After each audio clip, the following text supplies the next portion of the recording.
Ask yourself, what do all these people have in common now? I'm about ready to read off here. The Rock, Mark Wahlberg, Donald Trump, Elon Musk, famous stars, successful business people.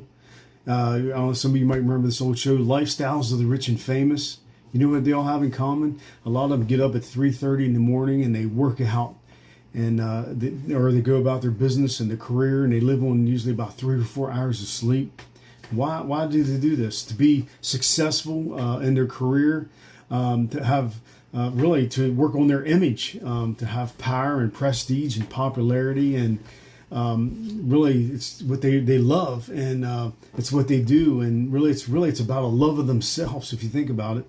So the question is, what would happen if we woke up early and we had that kind of passion and drive to work out for the Lord, to pour into our walk and our calling with our entire being? What would happen? To give all of our time in prayer and intercession and word and thanksgiving and fellowship with the Lord? You know what would happen? The image of Christ would be in us and shine in us and be all through us, and it would shine out into the world. Christ would be formed in us. We would be transformed. We would change the world with the gospel of Jesus Christ if we would do that. Listen to 1 Timothy 4:7. For have nothing to do with godless myths and old wives' tales. Rather, train yourself to be godly. For physical training is of some value, but godliness has value for all things, holding promise both for this present life and the life to come.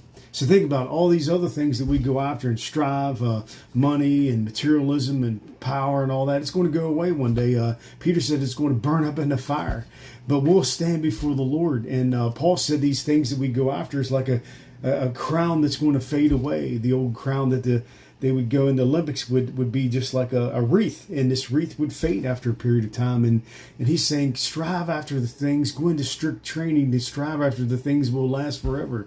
To hear the Lord say, well done, good and faithful servant. To hear the Lord say, here you are to the tree of life, and the blessings of heaven, the fruits of heaven that are yours because you loved me. And or when he says, blessed are those who hunger and thirst after righteousness, for they shall be filled.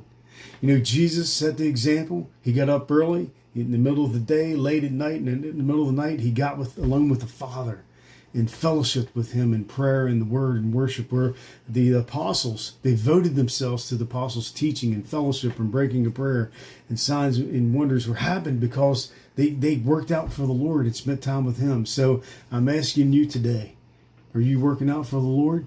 Give your all to him today.